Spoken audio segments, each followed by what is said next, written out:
Hey, welcome everybody. And welcome to another Conversations with Geoff, right? Another beautiful Tuesday, a little later than normal. So, if you had to catch the recording, we appreciate you following us anyway. And let me welcome all of our tribe members that have been hanging in there with us and sharing and doing all we ask you to do in terms of asking questions, of participating, showing love to our guests. And let me welcome you newcomers to your first Conversations with Geoff. And you couldn't have picked a better time, because if you're thinking about real estate and trying to figure out some nuances around how you can get started, and the commercial side on top of that, and multifamily, which is really crazy type of business, you're in the right place for today, right? Because our guest is a young, powerful young man, part of a team. And I'll just give you the bio in a second, but make sure you drop in some questions and you follow him afterwards, because he's got some, I'll stop now because I'll just mess it all up. I got to keep some secrets, let him tell them about himself, right? All right. So anyway, hey, listen, people say, well, who is Conversations with Geoff and why? And actually, who are you, right? And as a real estate investor, I'm kind of known as the king of rehabs. And my name is Geoff Tyson. And you know what? That kind of led to Conversations with Geoff, because we had the nastiest, funkiest jobs that investors would bring to us, and then we would turn them around, right? And they'd be like, oh man, how can you do that? And they would be honest and say, can you help me? Because I got this project that I was excited. I watched HGTV and I went out and bought this house, had no business buying, have a full-time job, no construction experience. I need some help. Can you help me, right? And so, and the big part of that lesson for me was that, man, these folks, they have the skills, they have the abilities. I mean, they've been successful in other things, but it was that mindset, that conversation that they were having with themselves about themselves, right? And finally it's like, man, why don't we create something? And then at that point, Conversations with Geoff was born, right?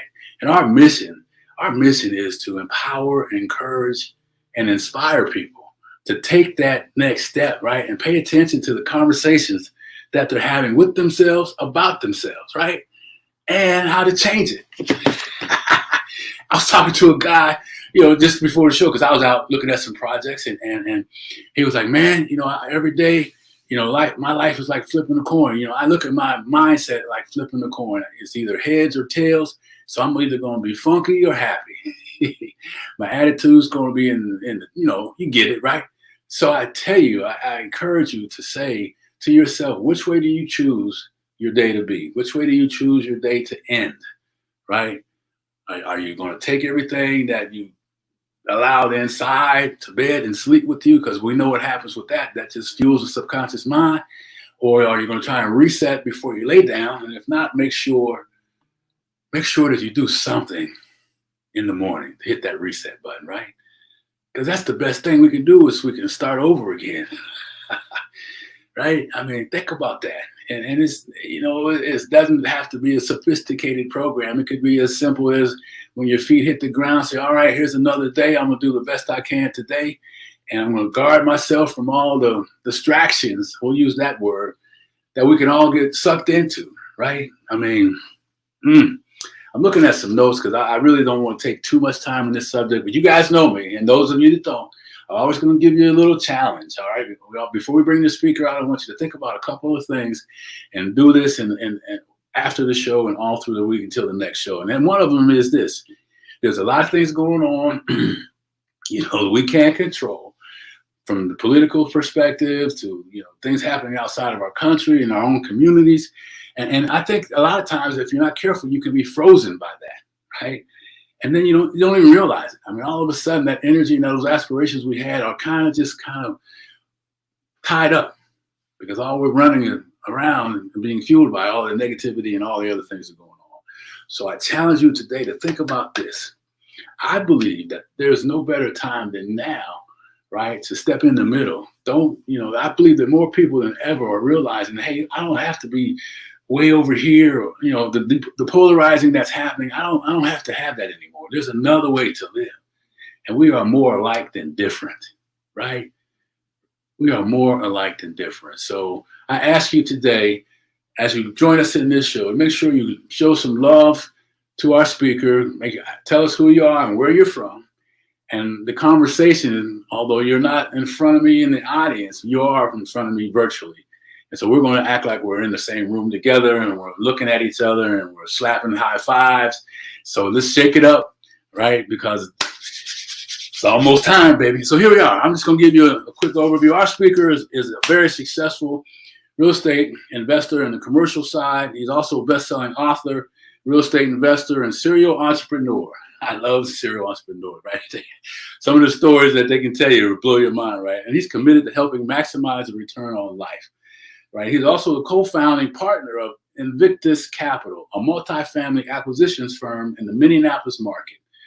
Provides busy working professionals with opportunity to invest better, right? And I like the idea of what he talks about with his, excuse me, Multifamily Investing Made Simple podcast. I mean, you write that down, go out there and follow that Multifamily Simple podcast. He's the author of Investing Made Simple. Ladies and gentlemen, let me bring to the stage for today. Let's bring it up, clap him up, baby. My friend, I just met, guy's a super guy so far, Anthony Vicino. Let me see if we can get him here today. Hang on one second here. Hey, Anthony, you there? I'm here. All right. Welcome, man. How are you, brother? I'm good, man. Thank you for having me. I appreciate the intro too. Like, I got to carry you around with me. You're a good hype man. Hey, it makes what you do makes it easy, right? I mean, I'm just reading what's happening in your world, man. You know, and so we really appreciate you taking some time out to tell us what's going on in your life, talk about real estate investing business. I know you're well versed in a lot of different subjects. You know, we were talking before I went on just to introduce myself about some really cool things, man. But why don't you just give people a quick peek at who's the man behind the name Anthony? You know, I mean, I know you're knocking it dead now, but who were you years ago, man? How'd you get to where you are today? Yeah, I think when we look at that bio, you know, it's always like the highlight reel. So it's always like, oh, he's super successful. Look at all these things he's done, written books, built businesses. Awesome. And then it really glosses over, or completely ignores everything that went into it. And I'm a firm believer that you have to fail your way to success. And so if we're only talking about the successes in the bio, then we're not even ever digging into all of the really good stuff, the failures that got us there. And you can't have the one without the other. So for me, you know, my story really started, but just understanding that I have severe ADHD. And when I was young, it was very problematic because I viewed it as a weakness. And at the time it was a weakness because I didn't have the systems, the processes, the mindset to be able to take this potential that I felt that I had inside of myself and focus it to move it in a concerted effort towards a goal. And so I spent a lot of my life feeling like I had this potential, but that I couldn't actually tap into it. I felt like a car their wheels are just spinning, you know, a million miles a minute, just inches off the ground. If I could just get my wheels on the ground, I'd take off. And so I struggled. I struggled in school. I went to college, but I was a terrible student. And then, you know, I had jobs, but I was a terrible employee. I was getting fired all the time. I was barely passing school. Like it was not good. And so I got out of college and I was like, well, damn, I got to figure out my own path through life. I got to go a different way because I know I couldn't go the corporate route. I couldn't be an employee. It's just I was chronically unemployable. I got it. So I went off and I just did my own thing for the better part of a decade, which was I was a rock climber. So I was a professional rock climber. Sounds really cool.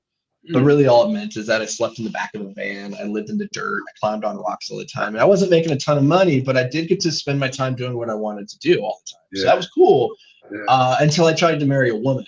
And I went to her parents and I sat down with them and I was like, I'd like to marry your daughter. And I have your permission. And they looked at me and they're like, what are you going to do to provide for our daughter? And I was like, wow. Ooh. So that was the first time society's expectation of like, who are you as a provider, is like your ability to earn was called into question. And I was like, oh man, I don't know what to do. Because up to this point, like my entrepreneurial journey had not yet begun. I wasn't the guy, like I wasn't the kid who was plucking up flowers from his neighbor's yard and selling it back to the neighbor. I didn't have a lemonade stand. Like that was not me. And the idea of like selling was really scary. So I left that conversation with them and I was like, okay, what can I do to make money? And my mind went to, so I love reading books. I loved reading science fiction and fantasy. So my mind went to, you know who makes a lot of money? Stephen King, J.K. Rowling. They make a lot of money. I should be a writer. That's what There you go. Yeah. So I started like naively. I was like, all right, I'll just start doing that. So I started writing books, started writing novels. And 2 years later, I had my first novel published. And then over the next couple of years, I had another dozen published and did pretty well there. But it wasn't enough to salvage that relationship. My fiance ended up leaving me. And during that time, I found myself homeless, living back in the van. And now I was really in debt. Like I had $80,000 in debt and just in a low point in my life. And this is where the entrepreneur journey really began, where a buddy saw me. He's like, dude, you're a sad sack. We got to do something with you to like change up your world. He's like, come start a business with me. And I was like, I don't know anything about business, but I'm at rock bottom. I got nowhere else to go. And that's actually as a blessing, because when you're at rock bottom, you'll try anything, because what's the worst that can happen? You just go back to nowhere to go but up, baby.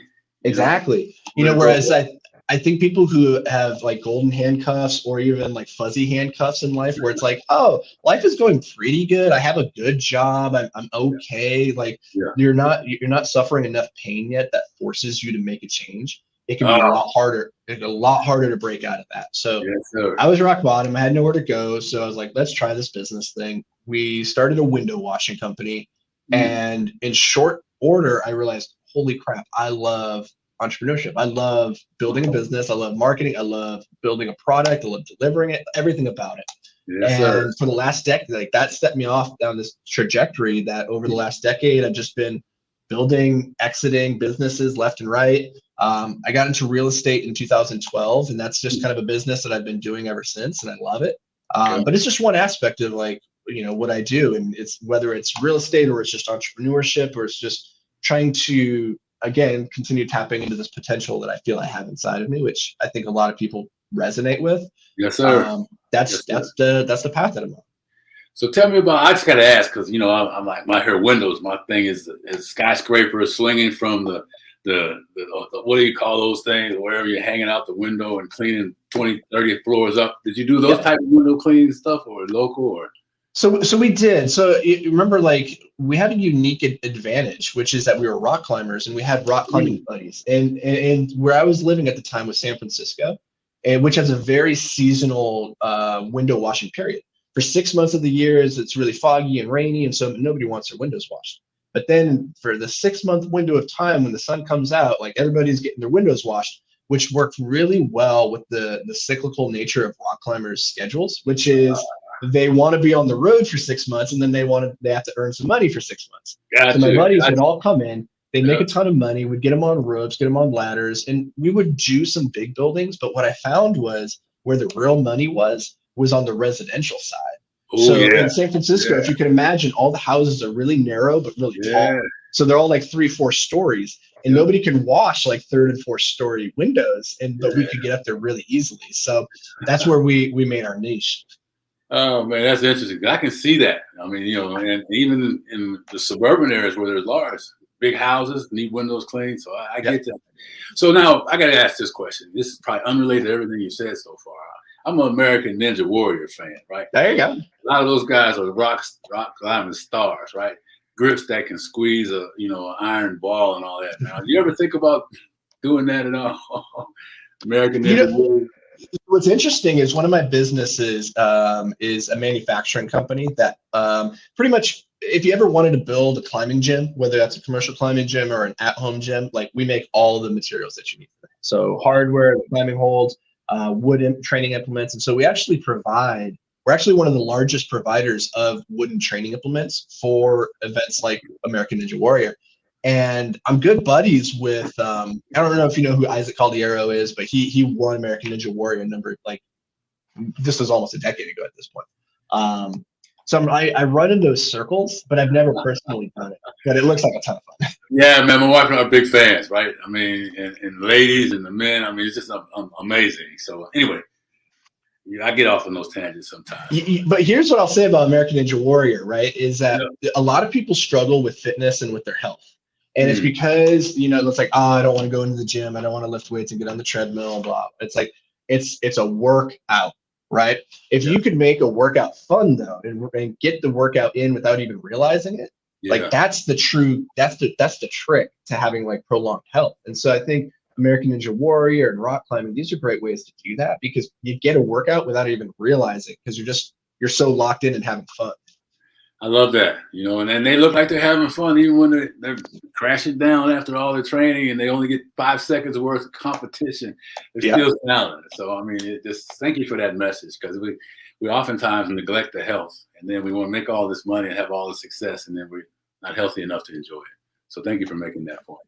It's like Seneca, the Stoic philosopher, said, the healthy man wants a thousand things. The sick man wants just one. Just one.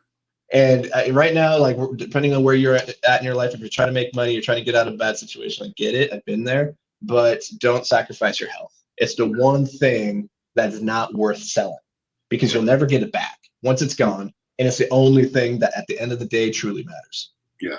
No, thank you. I love that quote too. And the more mature I get in years, the more important it becomes to do those things. So anyway, I want to kind of get you back to your story, man. But I'll interrupt you from time to time. Yeah. So I love the idea of the entrepreneurship. And now 2012, you're in the real estate piece. I mean, I'm sure, did it just take off and all piece of cake, no struggles, or what was that like building that business? Well, I mean, nothing ever really just takes off. There's always a decade of hard work behind every overnight success. Right. And like I think that's an important thing to keep in mind. And so by the time I got into real estate has gone pretty smooth for me. But it's because in the grand scheme of things, real estate is very simple as a business model. And I had already learned a lot, like taking my hard licks building other more complicated businesses. But the thing with real estate that a lot of people kind of overlook is like, it's really easy to focus on like spreadsheets and like the building, the sticks and the bricks, and overlook the fact that there is a flesh and blood human being living inside that building. Yeah. And whenever you're dealing with other people, you're dealing with potential headaches and complications because people in business are always the hardest part. And so that very first building I bought was a little triplex, and it was difficult as a result of the people living inside of it. And I had to learn how to work with residents and like understand that there's this inherent frictious relationship between a landlord and a resident. And like, how do I navigate that? I'm trying to run a business here, but also recognizing that this is somebody's home. This is where somebody lives. And so those were struggles. Those were difficult. But they were good lessons to learn because you're going to have to learn them at some point if you want to survive in business or in real estate. That's right. And as we talk about people, right, a lot of times people's lives get in the way of them being nicer, of them being more understanding. And then I think we as landlords, and you probably tell me, I mean, I always tell people, let's try and put ourselves in the shoes of that person we're talking to, understanding all the conversations that they're having in their life about, losing their job, or getting a divorce or their kids are driving them crazy. I mean, there's just a plethora of reasons in addition to them not paying the rent, that I think we have to be cognizant of and have some compassion for. But you probably, I mean, with the multifamily stuff, maybe not as much contact like that as you built your business, or how'd that work out for you? Yeah, so I mean, we have a ton of that contact because one of the things that makes us a little weird or unique in this space is that we're vertically integrated, which means that as we've been building our multifamily acquisition firm, and we have just around 300 units, that's 300 families that we serve. We don't outsource the management to another company. We actually have in-house staff, and so we're working daily with our residents on leasing, repairs and maintenance, evictions when that comes up. And so we're in the dirt, in the weeds, like handling and working with our families. And the thing that you have to always understand is that like nobody thinks of themselves as the bad guy. Nobody thinks of themselves as the evil villain.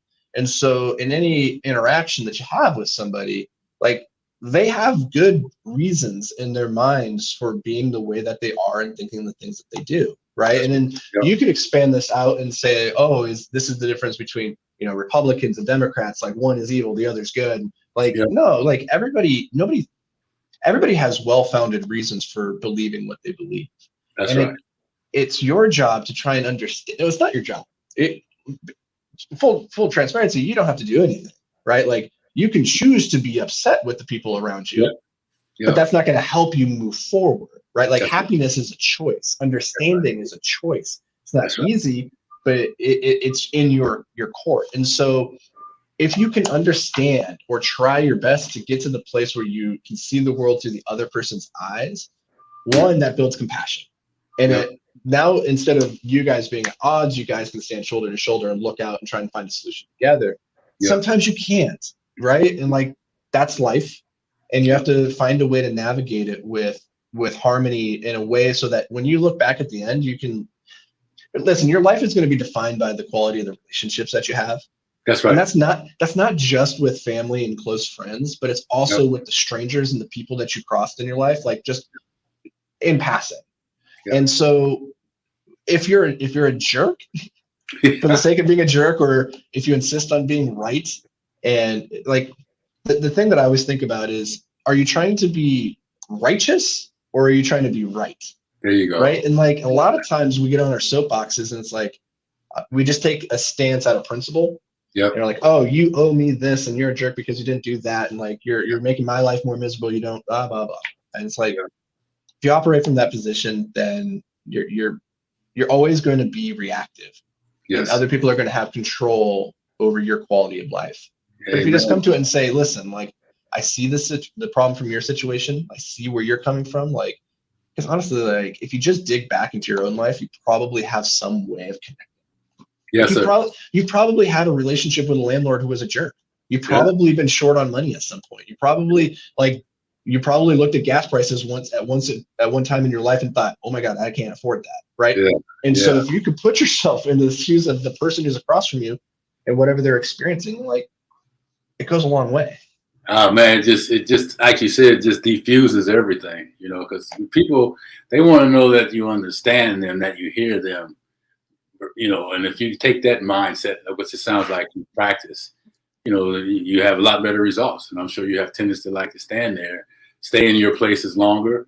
You call them our families. I heard you say that. Mm-hmm. Yep. That's an indicator to me that it's more than just a transaction. It's like you talked about, it's the relationship that you're building, because, you guys you mentioned 300 doors now, but I think before we came on live, why don't you share where your company is now, and maybe even talk about what being having a vertical company, what's that look like? How do you put that together? Yeah. I mean, we're growing really quickly. So, we're at 300 units right now. We have another couple hundred in the pipeline. So by the end of the year, we'll be serving 500 families. And I use that word intentionally because they're not customers. They're not tenants. Oh, I mean, they are, but it's not helpful to think of them that way, because if we go back to like the relationship between residents and landlords is inherently imbalanced, right? Like, the landlord has a lot of power in a relationship over one of the most important things in this other human's life, which is their housing. Like, where are they going to lay down their head at night? Yep. And if you can come at this relationship with the understanding, like, I wield a lot of power here, and I need to be careful about that. I need to be intentional about it. And I need to be understanding because I'm the one that has control. Right. And if you've ever been in a relationship where you don't have control, you understand like how vulnerable that feels. And so come from it from that perspective, because like our whole thesis from the beginning, like the reason that we built out a property management company rather than outsourcing it is because, we got into real estate because it's a great business. It's a great way to make money. It's a great investment. But our thesis is that if you take care of the residents, they take care of the building, and that takes care of the investment. But it all starts with the resident, the family experience. And for us, the only way that we could be sure they were being served how we would want them to be served is if we were, in fact, the ones serving them. There you go. And so not outsourcing that. In the same way, as we go and we buy these buildings, we also work with another type of customer, which is our investors, right? Like, so we work with just regular investors, people who have W-2 jobs, they have 401k or IRA, retirement plans, and they want to put that money into real estate, but they don't want to do the work, right? They trust us to do it for them. So on the one side, we have our residents. On the other side, we have our investors. And we have to find a way where these two are not at odds, where we're not sacrificing the one for the sake of the other. Because if you do that, that's where you get into slumlord territory, where now you're taking advantage of your residents for the sake of the investment. And that's all wrong, right? Like at the end of the day, like it matters how you make your money. Like if at the end of the day you had to like step on people and treat them poorly and take advantage of them to make your money, I can guarantee you it's not worth it. It's the karma. I always talk about how the most important return metric can't be tracked on a spreadsheet. It's return on karma. And just doing good and putting good out into the universe comes back to you. In the same way, taking advantage of people, putting bad out into the universe, that's going to come back to you too. Yeah, and that's always what the old folks used to say: "What goes around comes around." You know, and give love, receive love. You know, give love in spite of. You know, and do the best you can with what you have, because I too believe, and that's kind of how the whole show began. You know, I mean, what do we tell ourselves, and how do we live, right? You know, and making those different choices, man. So I appreciate where you're going with all this stuff. So I got a couple of things I want to ask, just because I think it'll be good for those investors out there that are trying to find their way. You talked about, we talked about actually niching, you know, and the niche lap. You know, as entrepreneurs, we all have that shiny object syndrome going on, right? And I can do this and I can do that. I can be a wholesaler. I can do commercial. I can do single family. You know, talk about that whole niche slap concept and how that may help people. So the niche slap is from Alex Hormozy, who is a brilliant business guy. He's done a ton of really incredible things, and he talks about how if you want to be successful, you got to niche down. And I firmly believe that as an entrepreneur, it feels a lot like you're standing in a room with 1,000 open doors, and you could go through any one of those doors. And because they all look equally good, or sometimes as you start moving towards one door, you start to look at another door and you can see a new angle and you're like, ooh, maybe that looks better. So you start walking towards that door. And it's kind of like a dog who you place in the middle, and on either side of him, he has a bowl of food. And both bowls of food look so good, he can't make a decision about which one he wants, so he just stays there and stops, right? So the thing that I see so many entrepreneurs doing is that they don't realize that by moving towards one door and then changing path and going towards another door, they're doing what that dog is doing, and they're really doing nothing. They're not moving anywhere. And so your job is, what you really have to figure out is, what is that one door that you can only go through one door at a time, right? Like, have you ever tried to go through two doors simultaneously? Like, you can't do it. Can't do it. You got to choose one door, and you got to walk through that door, and you got to shut every other door, right? So you have to make a choice, and that's hard. It's scary, because you're like, what if I make the wrong choice? But here's the thing. You can always change your mind. You can always go back to that room. Those doors are always there. You can always go through a different door. But the thing that I see so many people doing is they might go through a door, but they don't go through that door long enough to really see the results. And so they think this isn't working. They turn around, they go back. Understand that success in whatever you want to be successful in takes time. And it probably takes more time than you think. And it definitely takes more time than most people are willing to give it. And so if you want to be successful, it's about being consistent on a long enough time frame. And if you do that, success is inevitable. But you have to have the courage to step through the door and just keep going. Keep going. So how do you tell people, how do you gauge someone that's really they've hit all the highlights, and it's just not working for them? At what point you've looked at the marketing, you've looked at all these things. At what point do you just pull the trigger, come back out, close that door, wipe yourself off, and then pick another door? What indicators, if at all, that come to mind that you could share with someone that might be in that space? That they've done it all, they don't know. So here's the thing. I think this is one of the hardest decisions to make, because when you're in the moment and you don't have a full picture of the landscape. You don't really quite know where you are in relation to the goal. You're just, your nose is to the grindstone and you're so close to it that you can't see. And so I think what you need at that point is perspective. And it's not going to come from you. I think what you need is a peer, a mentor, a coach, somebody who is further along, who is higher on the hill than you and has a better view. So they can look at it and they can help you decide, okay, how close are you really to realizing success? Or is this just not going to work because X, Y, Z? You don't have the skill, or you don't have this, the other thing. It's stacked against you. It's not going to work for whatever reason, but you could pivot. I think getting outside perspective is so valuable, because let's take it for example, like, and I'm not pitching coaching or anything, because I don't coach, but I've had immense value from working with mentors who are able to sit down and help me understand, like, okay, how much am I really doing here? Because if you've been trying to wholesale, and this is usually what people are like, oh, I tried wholesaling, or I tried to do short-term rentals, or I tried to get into multifamily. And I'm like, okay, what do you mean by try? Yeah. Like, well, I tried it for like 6 months, and I'm like, try for 3 years. Yeah. Try for 3 years and get back to me. Okay, well, I tried it for 3 years. Okay, well, tell me, what did you try? Well, every month I'd give a broker a call, and then I would go to a meetup every other week. And I'm like, try calling 10 brokers every single day, go to a meetup every single day, put in offers every single day, reach out to 10 different off-market sellers every single day for 3 years.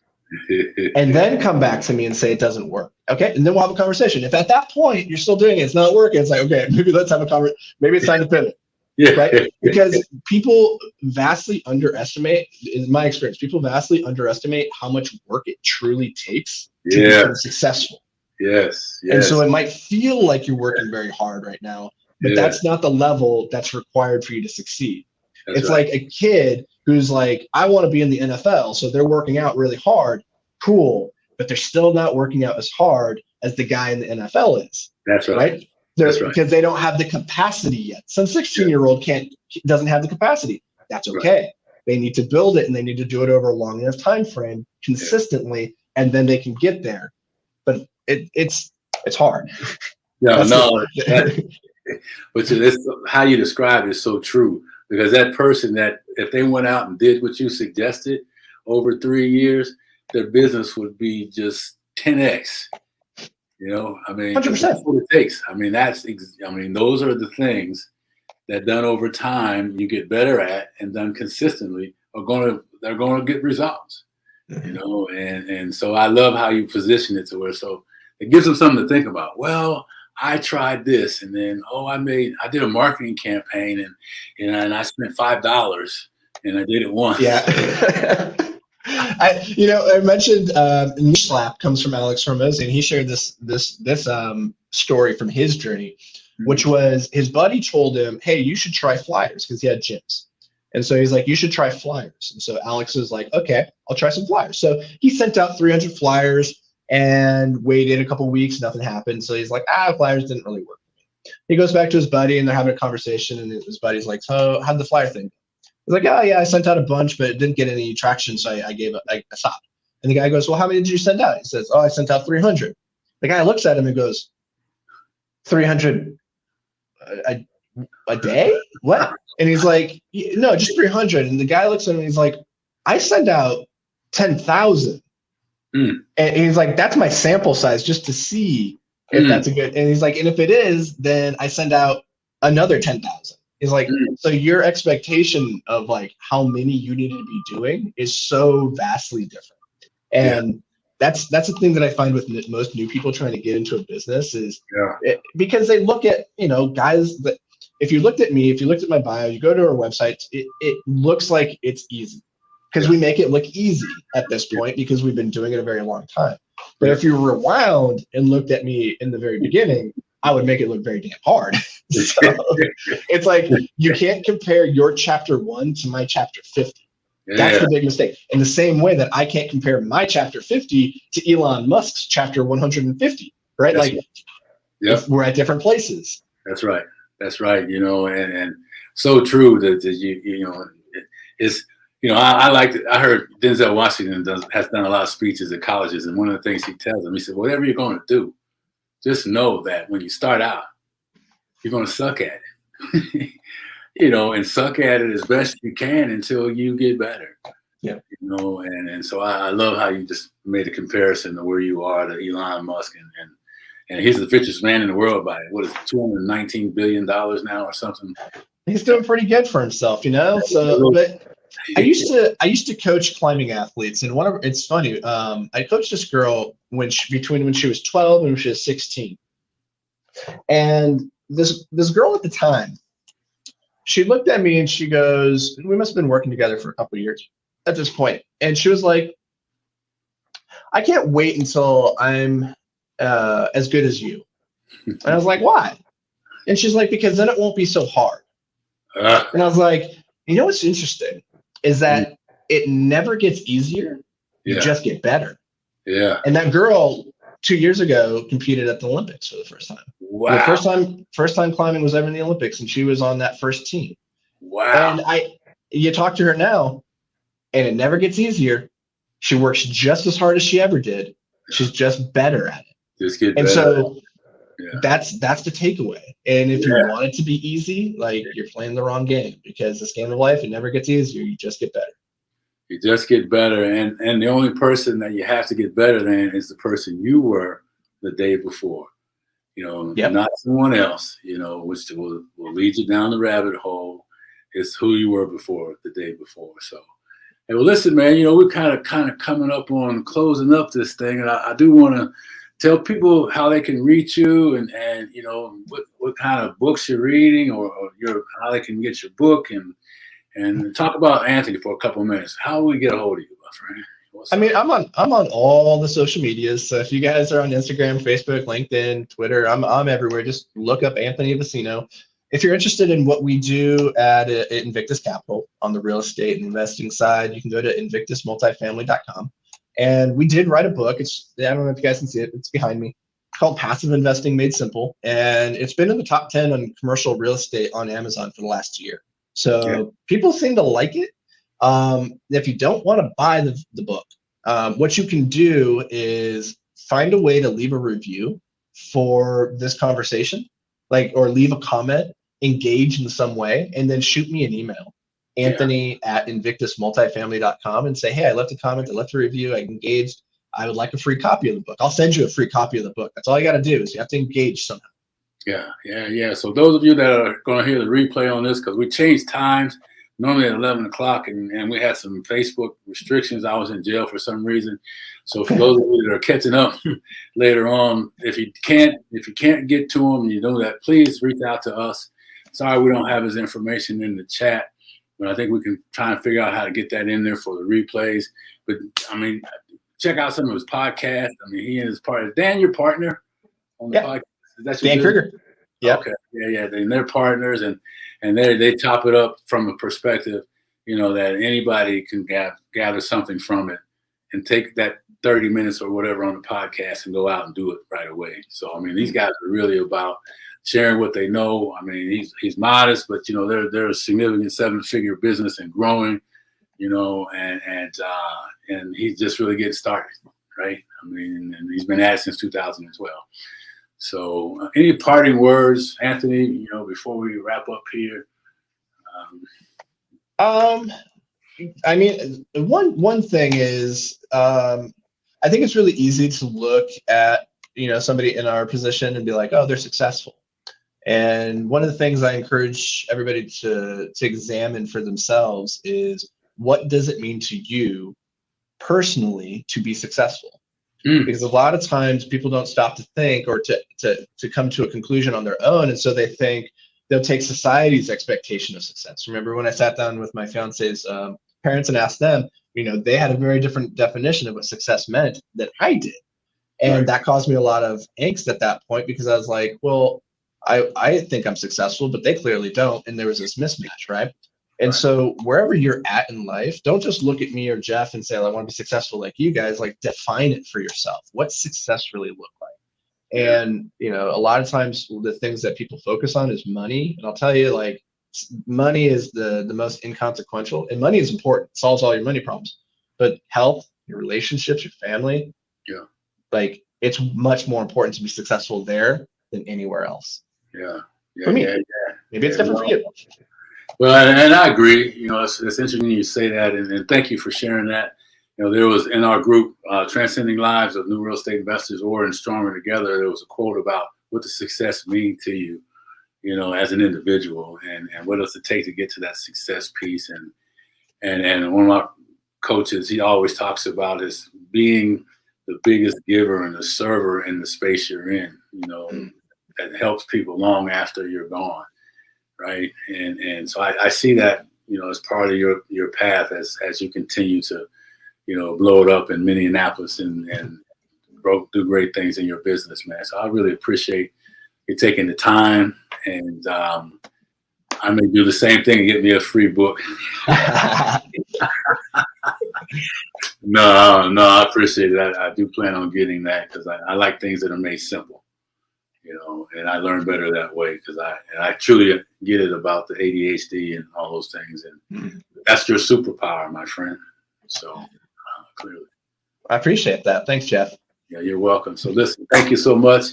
We'll be in touch, and again, make sure you reach out to us if you can't get a hold of him. And Anthony, thank you for your time. We'll talk soon. Thanks, Geoff.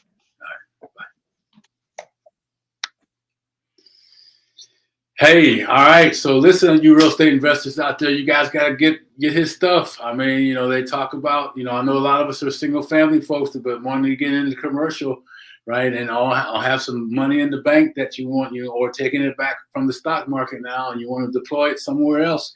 You know, you look these guys up, Invictus.com. He mentioned it to you.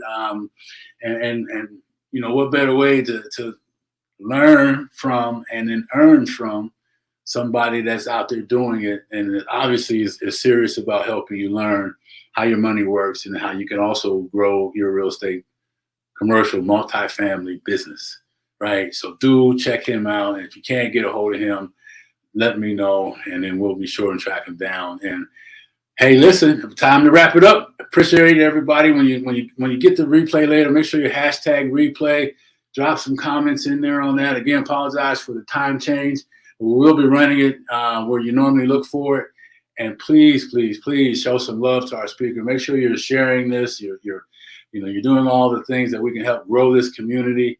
And if you're looking for real estate investing coaching, you guys check out our local group, Facebook group, Transcending Lives of New Real Estate Investors. Hey, you don't have to be new to, maybe you're new to scaling your business in different areas, but we're a community of progress where there's no wrong answer, and we're meant to serve one another in that space. And lastly, we have a challenge for, you know, as the King of Rehabs, we have created a rehab challenge, you know, rookie rehab challenge. Be on the lookout for when that date will be.